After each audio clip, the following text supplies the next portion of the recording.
you would have never thought you would see me as a podcaster, let alone all the other great things that God has blessed me to do. Because it ain't nothing but God. There's plenty of times I didn't want to be here.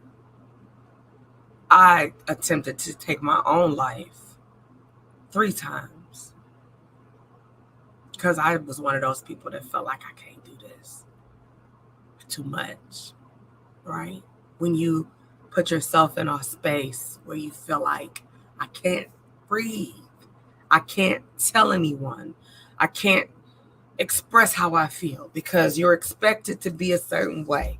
You're expected to do certain things.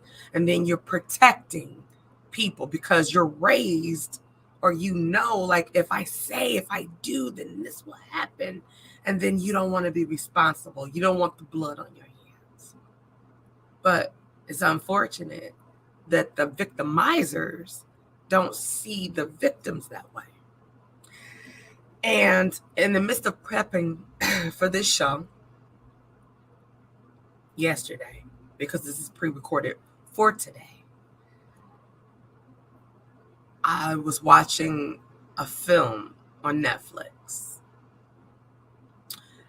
And I think my ladies would relate to the film more so because it's unfortunate that the story happens every day to our young girls that we send off to college or the military. Because I don't know if you recall, about maybe 2 years ago, I think, the military was going through something where there were a lot of female officers being raped, some even being murdered. It was quiet, then it started to get exposure, but y'all realize it got quiet again. And I'm like, whoa, right? The movie was called Luckiest Girl Alive, if anybody wants to look at that on Netflix. And the song that I'm going to play for you guys, I know how Facebook can be. They like to put me in Facebook jail. So I'll play a little bit. When it gets to the chorus, I'll stop, we'll talk, and I'll go back because I want you to hear the whole thing, right? And the song is by Elle King. Never heard of her before until last night. I'm now a fan because of this particular song called I Know Where I've Been. See, we often have a story. We have stories, right? Our lives are stories, written, actually lived. They're films. And in these films, which is our lives, we can't rewind to start over. Some things you can, some things you can't. Trauma, you can't rewind it and get rid of it, but we suppress it. So that's our way of maybe rewinding it and putting it in archive, right? But if you know, like I know, if you're a survivor, a grown survivor, if you're a child survivor, because we're talking about childhood trauma, but a lot of us get stuck in places where if you know anything about trauma, and I learned this in one of my classes when I really thought I was going to be a counselor, after I thought I was going to be a homicide detective. Okay. So I went through all these things, classes and stuff like that. And so it was just like when trauma happens, a lot of times we get stuck right there. That age, that mindset, we're there. That's when we shut down. We can keep growing in numbers. Oh, you're 16, you're 18, you're 21, you're 30, you're 40, you're 50. But your mindset, sometimes we don't change it. Sometimes we can't grasp it. And we're stuck where we found the biggest pool of fear to try to tread in. But we drowned every day. Because when we reach our hand up out of that pool of trauma to get some resources or get some help, and it attempts to expose someone that we know or love, we get our hands slapped back down and we fall deeper into that pool of trauma. I know I ain't speaking just to myself, and this goes for men and women, boys and girls. The trauma that was inflicted upon me as a child was different levels, not just all sexual trauma. No, it was mental abuse, spiritual abuse. It was never neglect, because I was taken care of despite the things that were taking place.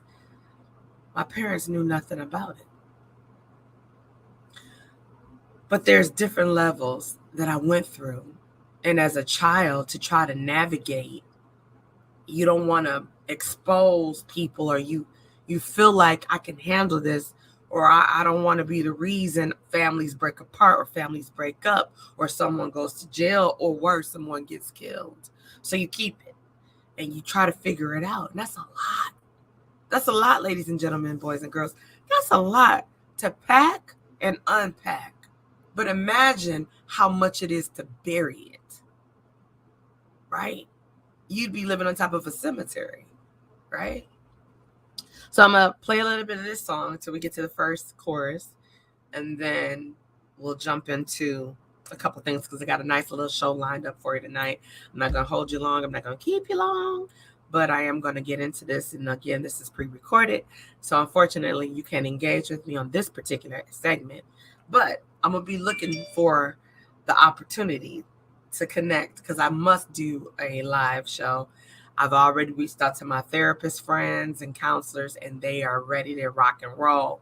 But it was in my spirit after the DMs and the messages that I received from my viewers from the last show I did that moved me. And I wanted to help, if I can help. This platform is for everything we can need and want, right? Good, bad, not so good, right? Entertainment, news, life. And right now we're doing life. So I'm going to play I Know Where I've Been by Elle King. Okay.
Whew. I was supposed to stop at the first chorus, but I started getting full. Turn these notifications off. I'm getting notifications even in my messenger about this show that's tomorrow, which is now for y'all today. And I'm full with the messages I'm getting. I'm emotional about the messages I'm getting. Anytime you talk about trauma and healing, it goes hand in hand if we're lucky. You would be surprised, maybe not, but I think you would, of how many of us adults are victims of childhood trauma. As a survivor of childhood trauma,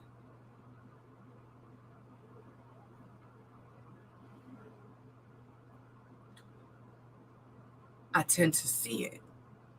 I recognize it. And if you're a survivor, you understand what it looks like, what it sounds like. And in my job, I've been in education for about 24 years now. Out of the 24 years, I spent, I think, 8 years at the high school level. I served on the SWAP mentoring team, which is Sisters with a Purpose.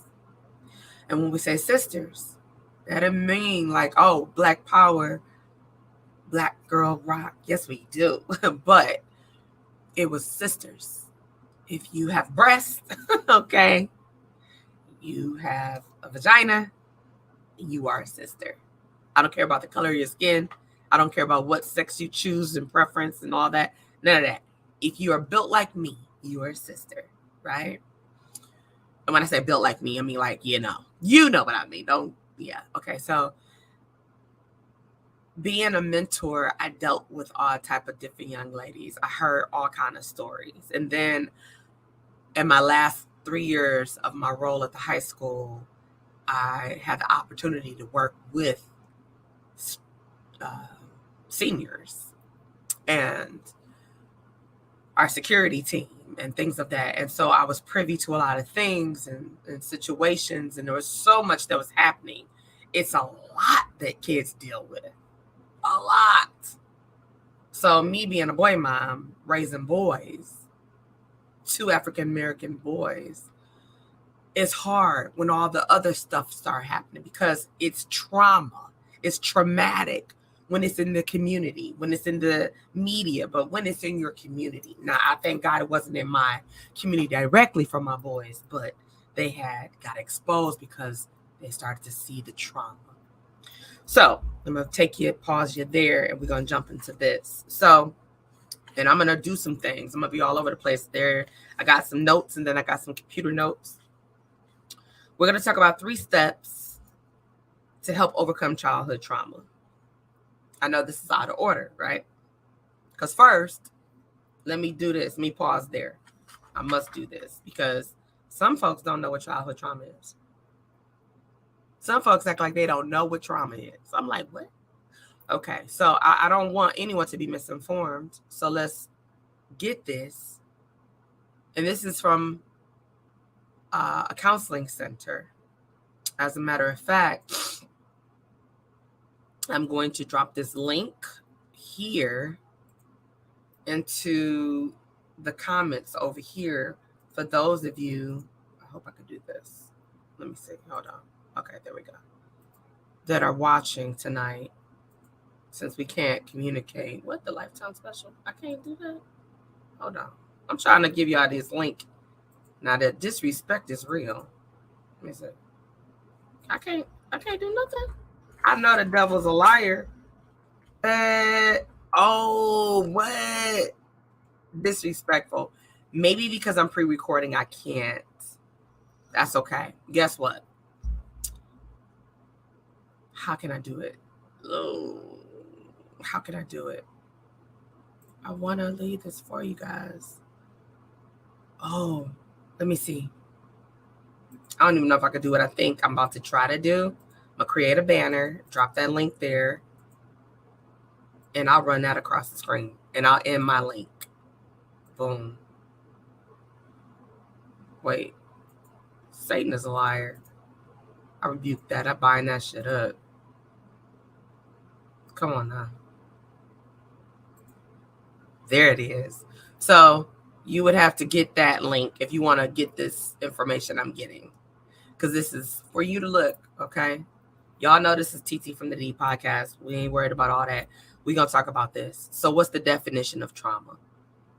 Experiencing something traumatic can have a profound effect on your life.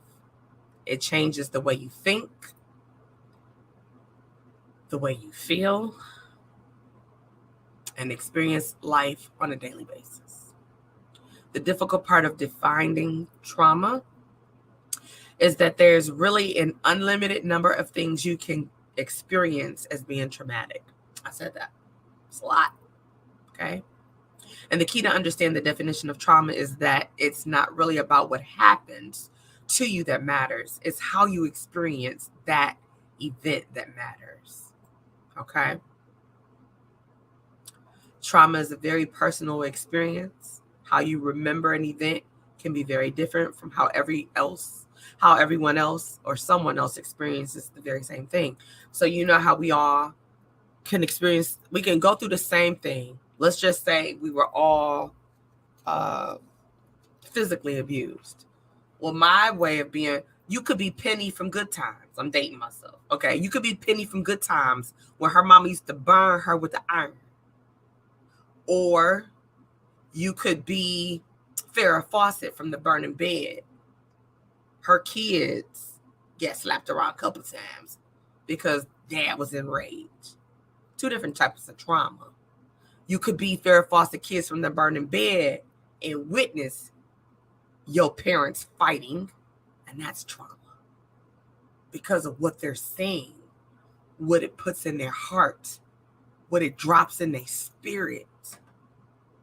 And then imagine the trauma of the parent that's getting beat on in front of the children, not wanting the kids to see it, wanting to protect the kids, wanting to protect themselves. But the aggressor, the abuser, thinks nothing about anybody except the rage that's running through his or her. Because let's be clear, violence is inflicted by men and women, boys and girls. It's not one-sided, okay? So let me pause there and take us back over here. Now that we got that out the way for a moment, okay? I hope you copy and pasted that because I want you to get that. When I go back over there, I'll drop this again. Here we go. We go back to this, okay? So 3 steps to help overcome childhood trauma. This is for those of you that have children that are experiencing what some of the things or something that I'm going to say tonight, because you are alive and you are pretty much living a film-filled life with a script that's got no room for editing except it's day-to-day you live in it. So you may have a child or children that have experienced one or more of these things. And if you haven't or they haven't, I'm so grateful and thankful that they are blessed not to, because no one should have to go through trauma. We're going to go through some things in life, right? That's not so good or whatever. But trauma, it's terrible. But there's healing after trauma if we know what it looks like and we know how to get the help that's needed for ourselves or our child or children. Okay, so number 1, recognize the trauma. The adult must acknowledge this certain childhood experience as trauma. You arguing and fighting and fussing in front of your child or children, it's traumatic for them. It could scar them. It could give them bad nerves. I watched my mother and stepfather fight like 2 dudes quite often. It got so bad that there was something that triggered one particular terrible fight. It was popcorn being made. And the smell of popcorn as I got older would trigger something in me. And I didn't really like popcorn because it triggered. Even though I wasn't in the situation, the circumstances, older, away from it, everything is good, it did something to me. And I didn't realize it until I got grown, like, that's a trigger. It takes me back to that mindset, right? Okay, so we'd have to recognize that, right? Arguing in front of your child or children, it brings bad nerves, raising the elevation of your voice, right? And all that, it makes nervousness. It makes them fearful. So we're going to have disagreements. Let's be clear, as adults with your significant other. Yeah, we ain't going to always touch and agree, but we got to learn to touch and agree that we disagree and keep it moving. I got that from my husband. But there was something that I told myself, if I ever had children, would be the deal breaker, which would be something that would have me leave a relationship. I'm not going to be arguing and fussing and fighting, damn sure not physically fighting with no man, right? I watched too many episodes of The Burning Bed, and I always told myself, I'm not about to go through what my mother went through. Even though my mother protected herself and she stood her ground to the best of her ability as a woman, but you know we can't be men. Most often, women can't be men, right? And no woman should have to try to. But I told myself, if I got to be doing all that, I don't want to be with him. I don't care how much I love you. I will love you. Get over it. Cry. I'll deal with it. I'm not doing that.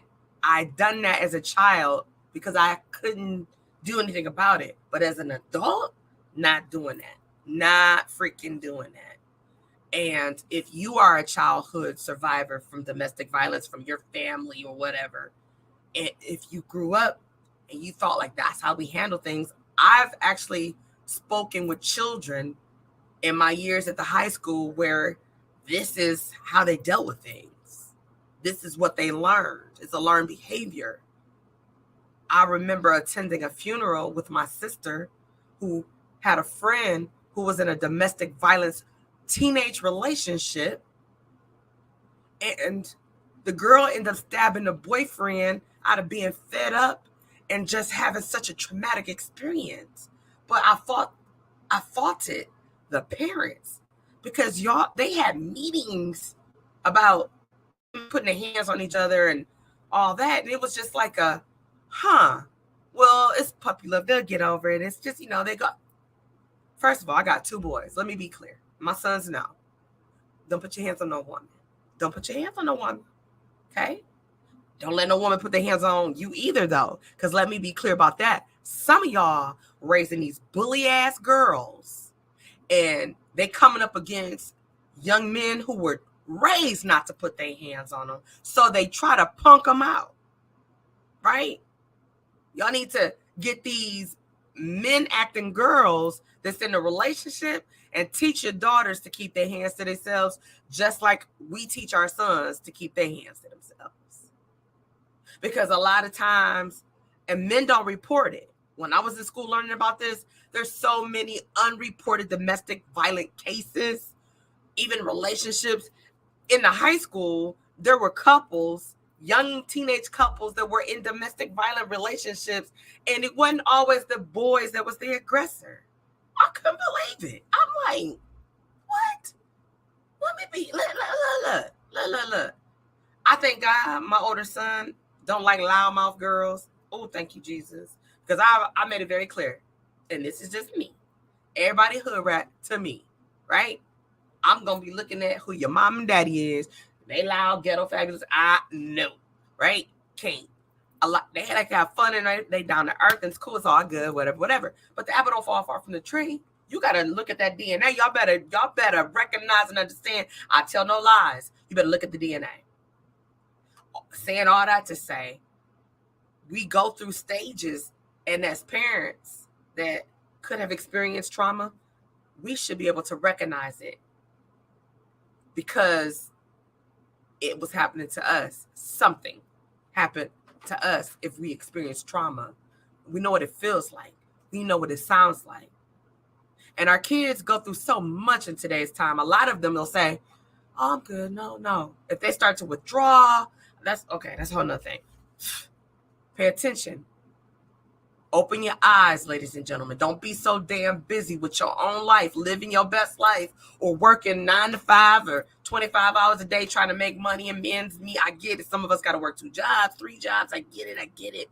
But don't be so busy and so absent that you neglect seeing what's going on with your child or children. Okay. Number 2, be patient with yourself. Self-criticism and guilt can be very common when it comes to adults who have lived through a traumatic childhood. It can. So we do have to be careful with that. You recognize things, but you kind of almost get cold feet and you get stuck. Give yourself some grace. And let me be clear, if you never got any help for yourself, you need to start there. You really can't help anybody going through trauma, childhood traumatic experiences, if you are a survivor yet never healed from the trauma. While there's healing after trauma, it comes with counseling. It comes with admitting. It comes with being open and transparent and honest. It comes with being free. Now let's hear the rest of a little bit of this. It comes with being free. Here we go.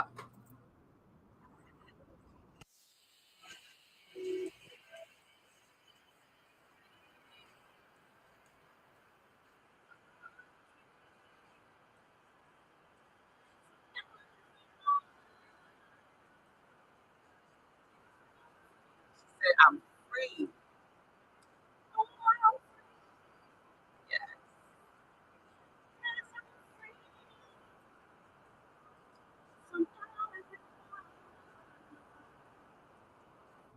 We have to become free.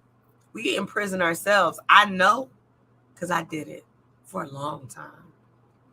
I experienced a lot of different type of traumas throughout my life.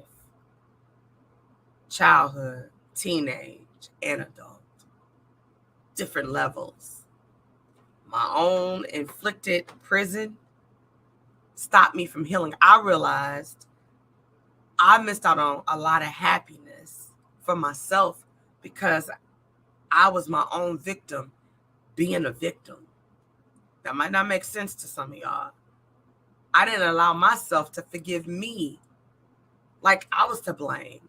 I held myself accountable. Why didn't you do this? Or why didn't you do that? Or, all these things like that. And it's kind of like, I had to come to realize like, but it wasn't my fault. And then the worse it got, it led me to counseling for something entirely different. And then I realized, and to be quite honest and transparent, I'm planning to get back into counseling. There's nothing wrong. We can never have too much counseling. The end goal is to be free. Okay, so number 3, reach out for help. Just talked about that. What is childhood trauma? Okay, common types of childhood trauma in children: child maltreatment, abuse, neglect. Okay, exposure to domestic violence. We talked about that.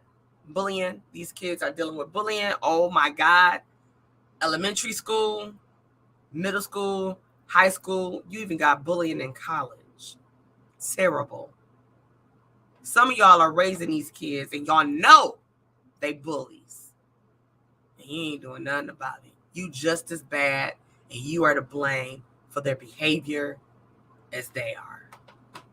And you are doing them a disservice by not snatching their ass up. Talking them, you and talk them to death. You better not spare the ride. That ride ain't doing nothing for you. But put their butt in counseling. Help your child or children be better people so they could be a part of society in a positive way. So we can stop burying all these other people, kids or parents that's protecting these kids with these mass shootings and things like that in these schools. You got people like myself. I always knew if I ever encountered an active shooter, I was not going to leave them kids. Now, it's my intention to go home every single day when I went into the building or anywhere. But I would never leave somebody's child. Even if that means me not leaving and returning to my family. If I know I'm going up out of here because I was trying to help somebody's child be safe and get home to their mom and dad who looks for them to return, then I did my job on this earth. And my children know how I am. My husband knows how I am. My family knows how I am. And they know what I would do. Okay? Some of y'all need to buckle down on some of these bullying ass kids, these kids that are mischief, and just like, oh, just get lunge in my face, go. What? You birthed them. You birthed them. Whew, okay, sorry about that. Got my feelings right quick. Community violence. We see it all the time. Okay? Motor vehicle accidents. It can be very traumatic. I witnessed, I think it was last year, I saw an accident on my way to work early in the morning. And there was a little child in the center with the parents and whomever else. Although everybody was checking on each other, there was no aggression as far as, how some people like, But she was crying. She was so scared. And I remembered feeling her way, right? And I wanted to just hug the kid as I was driving by. Because I thought, like, damn, that's trauma for her. That's traumatic. She didn't know what was happening. Probably the first accident she's ever been in. But she'll be nervous from moving forward each time. Just like Cody was so afraid from what's happening in the community, George Floyd, and all the things that was happening prior to, all these fathers that were just getting pulled over and killed by police officers, that it was traumatic for Cody. And I didn't know it until one day we were driving in the summer, maybe about 3 years ago, and there was a cop behind us.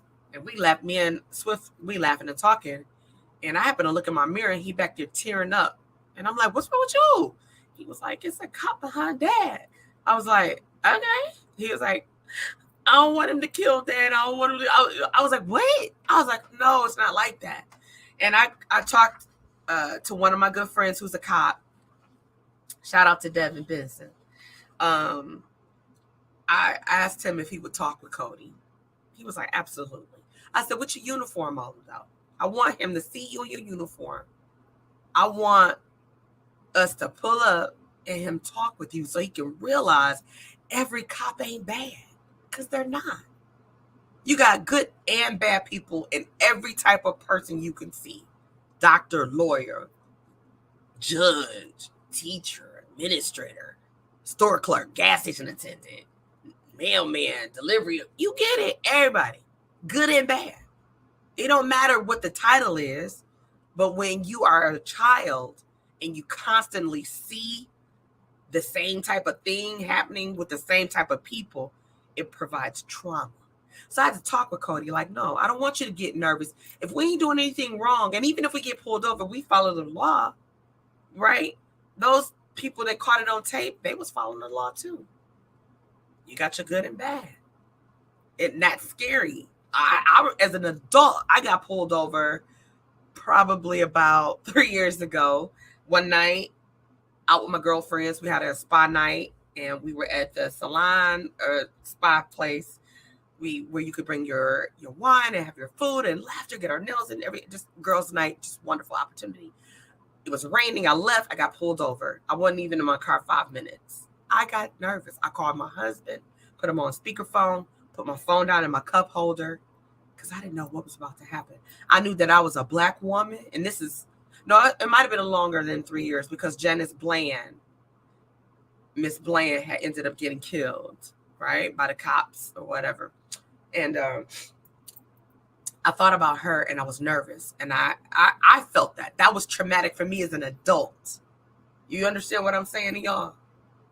Traumatic things happen, and being a survivor of traumatic experiences, I still get things that happen that I'm like, oh God, because we live in a society that's really jacked up. So anyway, natural disasters. Imagine those children that have been a part of the Hurricane Katrina's and all these other hurricanes, that homes gone, ripped up, everything lost. That's traumatic. That's traumatic. Life as they know it. Becoming homeless like that. Losing a parent. Can't find your parent. Traumatic. Okay? Physical and sexual abuse. Getting beat by whomever. Sexually abused by whomever. Incest. Traumatic. Traumatic. Okay? Whew. This kind of trauma can cause not only physical damage to the child, but also psychological damage that can last for years after it has happened. I am a living witness that a lot of that stuff that happened to me as a child did cause problems with me. My being molested by a relative as a child made me feel a different way. My body reacted in certain ways that I didn't understand as I got older. And I'm like, oh, being exposed to pornography, right? By people who's supposed to take care of you. Imagine you being a child and somebody saying, you want to see this Playboy book? And you like, okay. You look like, oh, what?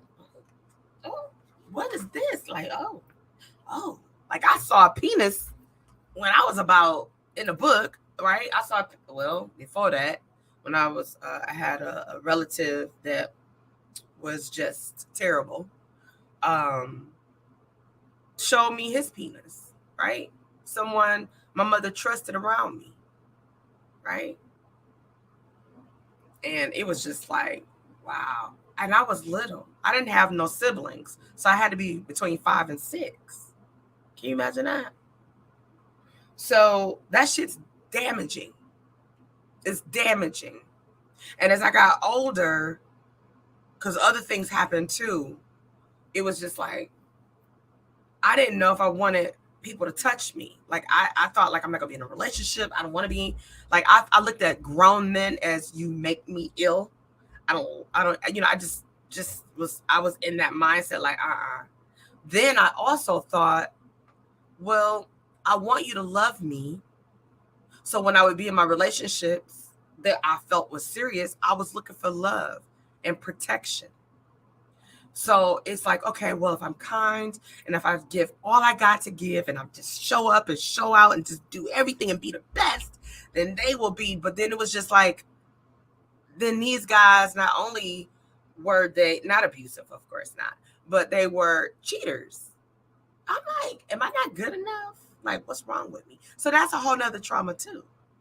So there's little things you grow up and you like psychologically like, because in my mind, I'm stuck somewhere, but I'm bigger now. It caused issues in my relationships. There was times where I might have been intimate with my partner and I'm reliving being molested or almost raped by a friend or an associate, right? Because it happened, a childhood friend. All these things were happening to me growing up. And it's like, nobody really knew. Nobody saw. And it was like the one adult situation where I felt like, oh my God, where I could have been raped by someone I knew because that person was intoxicated. I gave them grace, but I was uncomfortable. But I got myself out the situation and I was scared, but I was just like, let me act like I'm not.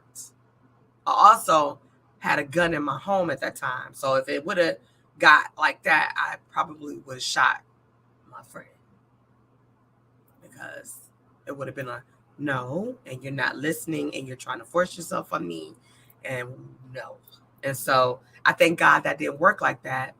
But I was just like, I never spoke about it outside again until like maybe a year later. I told someone and they're like, what? And it was just like, but then I thought about, had that person done that to any other person that we mutually knew? Person was cool in a Raul, but intoxicated people change sometimes. When you got alcohol in your system or other things that will alter your thought process. Because sober, that person would have never done that. So that's why I extended grace. But it still taught me that you can't let nobody be that comfortable and that friendly with you, especially when you know that they might be attracted to you, right? Okay, so moving on. Sometimes it can come hand in hand with substance abuse. We talked about that. Under the influence will make people do certain things, right? For example, a child experiencing their parents' sexual intercourse.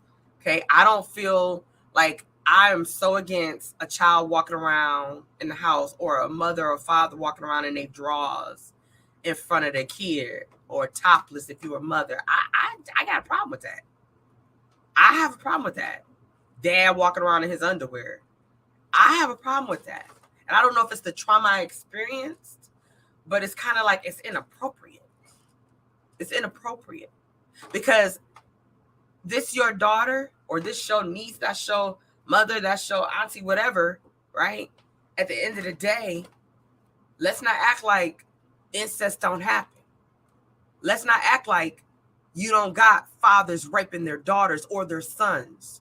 Let's not act like mothers ain't having sex with their sons or their nephews, or you understand. Let's not act like it. But some of y'all gonna be like, oh, we wouldn't do. Oh, yeah. That's the problem. You're acting. You know it happens, and some of y'all, unfortunately, it might have happened too. So let's not close our eyes. Let's not continue to keep on being blind and pretend that we don't see what we know we see. Let's stop it. Let's stop it. If we want our children to be protected and we want our children to have healing after trauma, then buckle down, own up to it, and do the right thing. Whatever that looks like, you owe it to them. You owe it to yourself. Because you got to carry that cross, I promise you. You're going to have to carry it to your grave. You'll never live happy. You'll never have peace. You'll never have it when you know and you don't do anything. Okay, so a child witnessing another adult acting in a sexual manner, jacking off, masturbation, things like that, right? A child shouldn't see that, right? A child witnessing pornography, coming in. Now, kids are curious and they're going to do the thing, but they shouldn't be exposed to. You shouldn't be watching pornographic things or sex scenes and your little child is sitting there watching it. Wait. Cody 12 and we be like, cover your eyes or leave the room, right? He 12. I know he probably be looking at stuff in school, whatever. I'm just assuming your boy, he's 12. I know what I was looking at with my friends, but he ain't doing that with me. He's not going to do that with me. He's not going to do that with his father. He's not doing that, right? And no, we're not doing that in this house. We're not doing that. That's not what we represent. We're not doing that. But you'd be surprised if people don't think there's nothing wrong with it. And I'm looking like, what? Okay. A sudden death due to murder or suicide can be very traumatic to a child as well. Okay. Unfortunately, some children have to experience the loss of a loved one or family member at a young age. I believe my first trauma where I learned about death was losing my grandmother, my father's mother, Mama Nez. Loved Mama Nez. That was like my mom, but she was my grandmother, one of the best grandmothers ever to be on this earth to me. Okay. That was traumatic for me. I was mad. I was hurt. I felt alone. It was like she was one of those grandmothers that you just wish lived forever. Right. And that was traumatic. It took me a long time to really, really deal with losing her. Right. Because she was a great grandmother. She was a great grandmother. And so that could be traumatic. Children witnessing a murder or suicide. Growing up as a child in my neighborhood, me and a couple of my friends, we've seen dead bodies, right? There was someone, I'm not using names. I just to protect people's identities and things like that and their privacy to a certain degree. There was a guy that was a good family friend of another good family that we hung out with a lot. Cool. Never knew nothing was wrong with him. Thought he was happy. Saw him early part of the morning. Later on that afternoon, we saw him with his brains blown out on a hill. Right? And we like, that's traumatic. Like, what the freak? Because I'm thinking like we just saw this person. Right? Like, huh? Crazy. But it was traumatic because it was just like, huh? We had somebody we knew got shot in the butt. I watched a kid as a child get hit on a moped, flip all the way up in the air, land in the street, terrible. Traumatic. But it became such a norm in my neighborhood that we just kind of was like, oh, I remember before Friday was even thought of, we were in our neighborhood walking to a store and some kids that I didn't really know was like, yo, it's a man dead in this green van. Y'all want to see? We kids, right? Because back then you could walk through the neighborhood, your parents I'm way 7-8 blocks away. My mama don't know where I'm at, right? And it was, nobody was out there really kidnapping you. And if they did, you ain't know about it. But it was kind of like we walked up, you could smell it. That was my first time smelling a decomposing body as a child. Okay. I had to be about 12. I had to be about 12, 13. No, not even 13. Probably 12. And it was like, it was an older man dead inside his van. I don't know what happened to him, but you smelled him. We saw him. We was like, damn, ain't nobody smell this? Like, anybody, right? Terrible. So these things are traumatic things. Children shouldn't see stuff like that. We see stuff. Children gonna see stuff. But we got to talk to our kids. Help them get through things, unpack it, process it. How are you feeling? Not just assuming, get over it. You tough. What? They kids. Toughen it up. What? That's why some of y'all don't have relationships with your kids too. Because they want to talk to you. You blow them off. Oh, man up. Toughen up. You a young lady. You got to act like a big girl. What? So now they can't talk to you. So now they're dealing with the trauma in their own way, or they're not dealing with it in their own way. We got to do better. We got to do better. Violence in the household, domestic violence, right? Whether that's parents or a parent against the children, right? You witnessing your parent beating. Now, there's a difference in whooping and beating.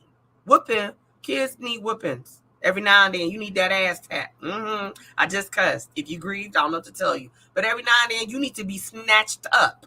Because some of y'all kids, they got a mouth like they should have been, boop, right? Now, that'd probably be abuse. CPS will come out. But what I'm saying is a thump, boom. Like, hey, you want that tooth right there? I'm going to pop it out. Say that again. Well, blah, blah, blah. Go in there, get that hot sauce, open your mouth, right? I used to have soap, put them on my all kinds of stuff, right? My mother ain't believe in sparing no rod. So I used to get for real whoopings, like for real whoopings. So some of y'all need to snatch your kids up, okay? Some of y'all need to snatch your kids up, but not beat them. I'm not telling nobody beat their kid, okay? And if I roll by, see somebody beating their kid, I'm calling the police on you. Just know that. You beating, whooping, have your way. Beating, I'm calling the police. I'm going to warn you. And I'm going to call the police on you. We can fall out. We cannot talk. If you feeling some kind of way, you want to give some bad energy to me, I don't know. We shouldn't do that. But if that's how you feeling, but you're not going to be beating a kid in front of me. You're not going to be beating. And there's a difference.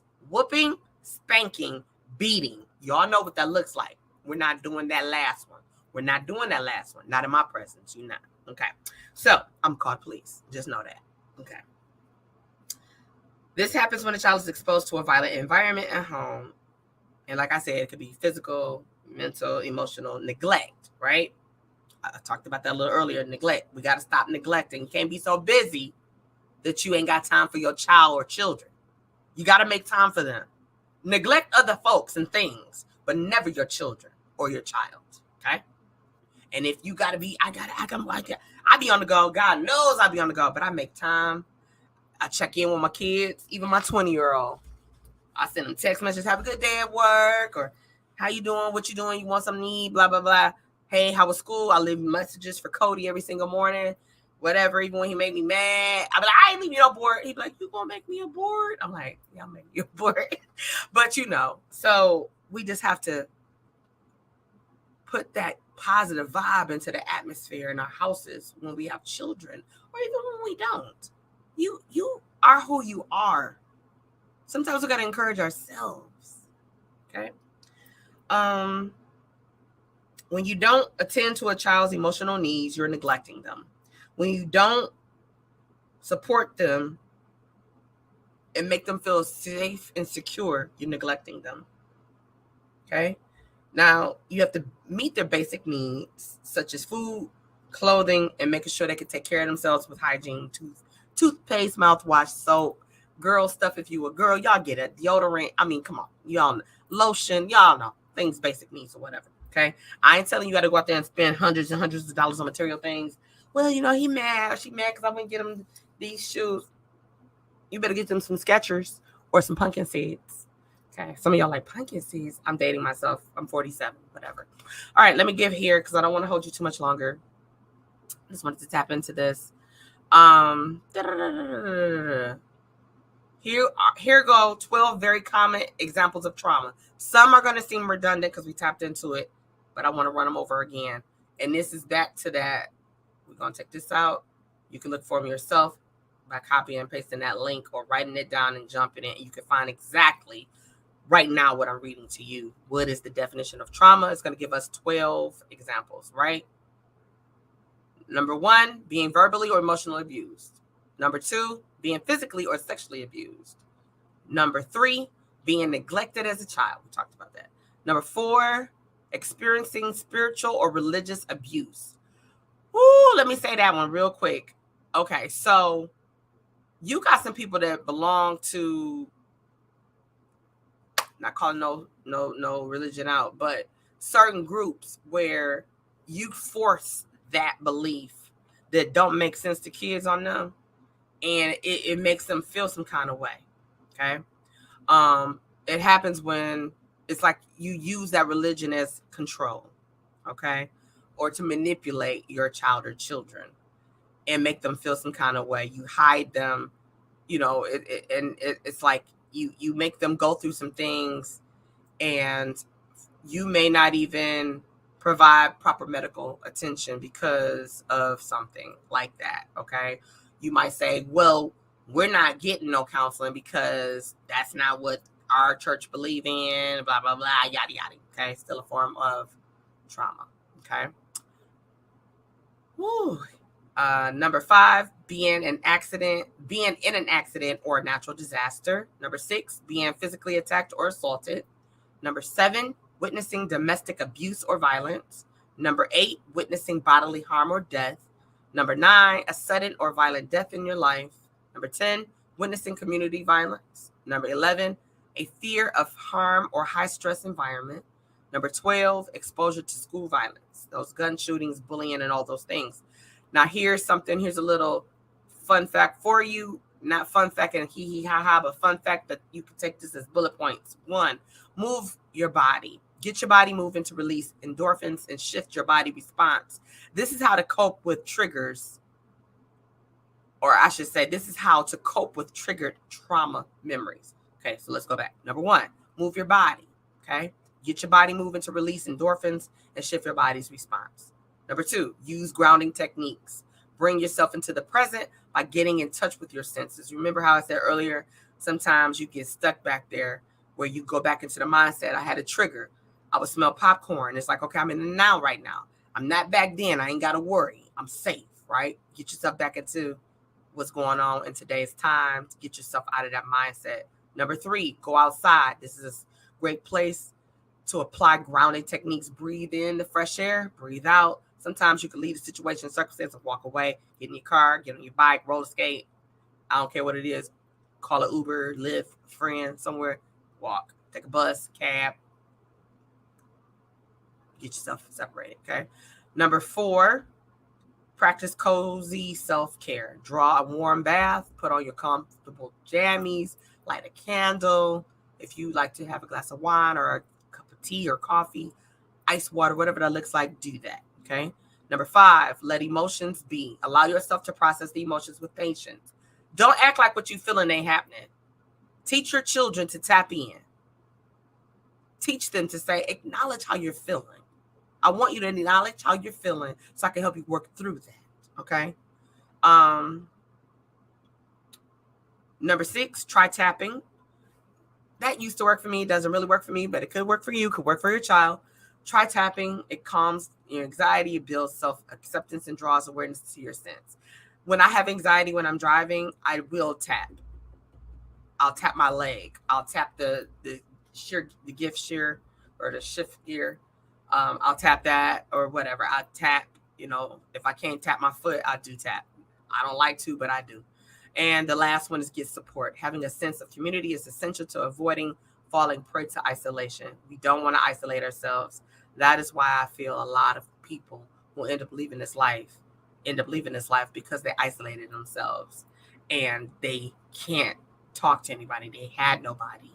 And they like, okay, what am I going to do? I can't deal with this anymore. I'd rather not be here. Because that was one of my thoughts when I thought about taking my own life. I didn't want to deal with it. I thought like the world would be so much better without me. I thought it'll be better for me. If I got to deal with all this, I can't. I don't want to. It's not fair. I'd rather not be here. Right? So I know that was a lot to unpack tonight. I'm definitely wanting to do a show with a panel. If you are someone who is transparent and open, some of you I have in mind already that I'm going to reach out to outside of my therapists and counselors who are willing to come on and talk from a clinical state of being. But of course, I'm going to vet you, right? Got to make sure you okay to be a panelist. But I really want us to find healing after the trauma, ladies and gentlemen, boys and girls. There's so many of us that walk around with a mask on, acting like everything is good, and it's not. Okay? I'm one of them people. I did it so long, for so many years. People didn't have a clue. This is probably shocking some people right now.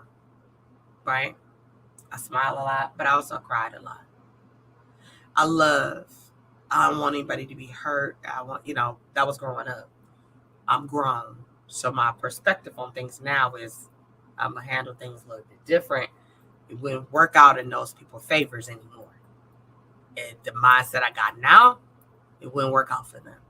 And I'd probably be locked up, to be honest. But it's neither here nor there. I am here today talking to you, sharing my truth, right?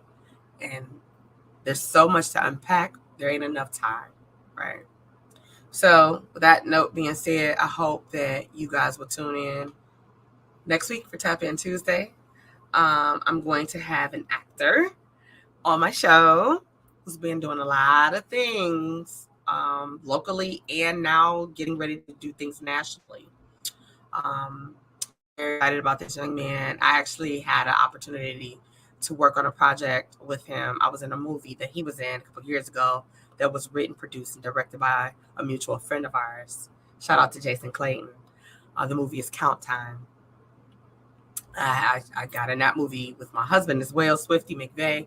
Also, my boys, they were able to be extras in the fight scene. So that was a fun time, but I'm very honored and excited to interview my guest that's coming on next week. So you want to tune in for that. And then tomorrow is Wind Down Wednesday. I'm doing a similar show. I'm going to break down these things a little bit more deeper. Yeah, you can listen on Spotify, Amazon Music now, iHeartRadio, Anchor.fm, Google Podcasts, Apple Podcasts. I'm super excited.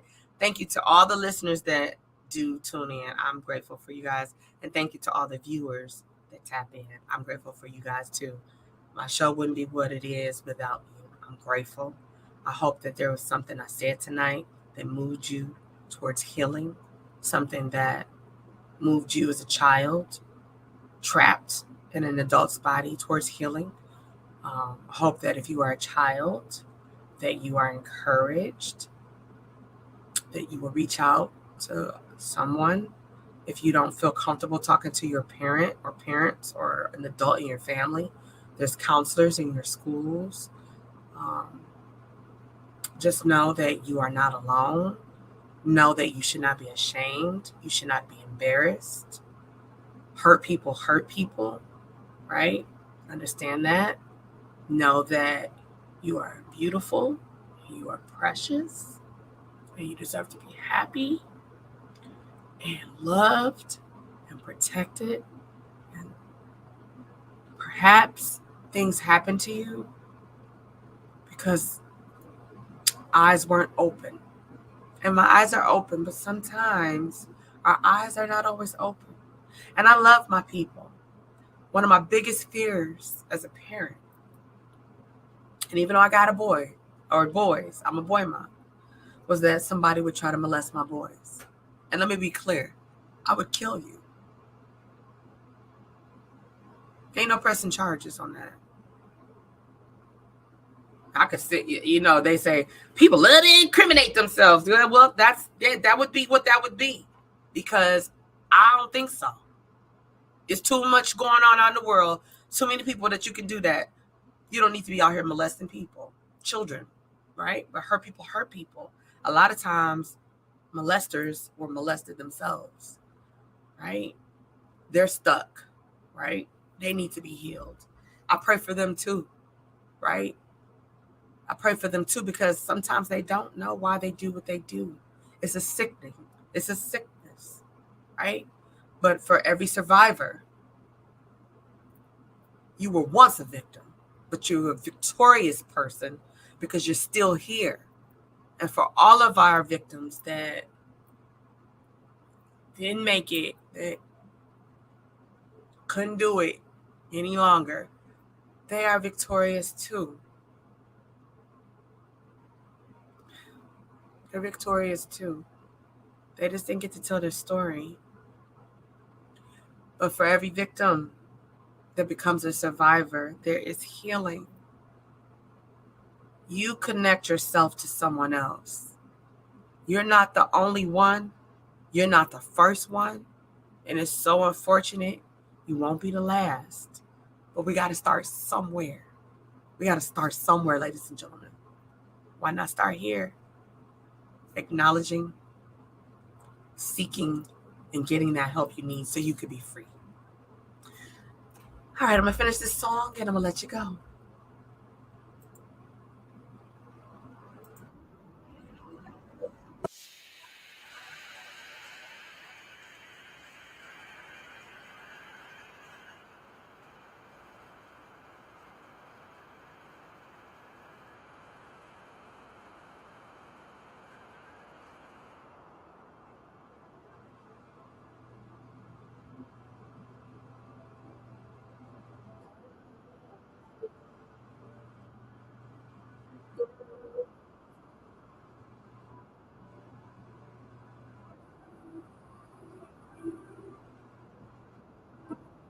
Be free, y'all. There's healing after the trauma.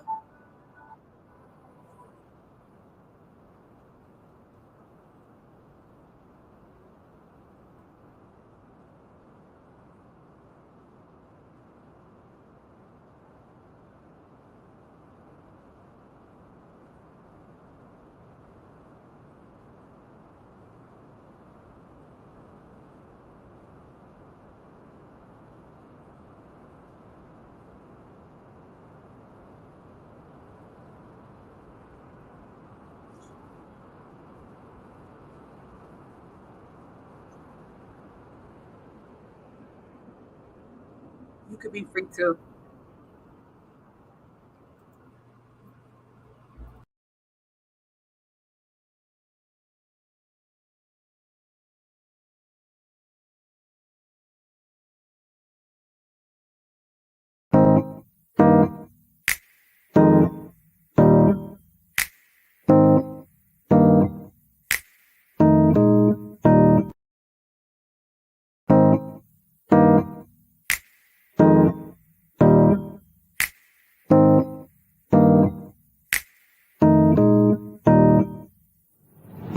They say you can't do both.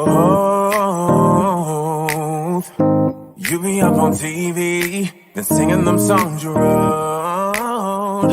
Boy, you better pick one thing, 'cause we ain't trying to hear you sing. I ain't never heard nobody, yeah, but time and time again, they try me, yeah. If that makes me a bad person, well, maybe you're the one who's hurting. Why you gotta hurt me so good? I will not be misunderstood. I won't let you break me again, 'cause I'm stronger now. Let the church say amen. Sometimes they try to break you down. They see you loving life, well, this is upside down. Listen to me, Sometimes it works, but them's the times. I gotta put me first. I ain't never hurt nobody. Yeah. I am who I am. They can't take that away from me. Look to the one who made you who you are. You're a star, and you're gonna go far. Why you gotta hurt me so good? I will not be misunderstood. I won't let you break me again, 'cause I'm stronger now. Let the church say amen. Hey, hey, amen. Hey, hey, amen. Hey, hey, amen. Stronger now. Let the church say amen. Why you gotta hurt me so good? Why you? I will not be misunderstood.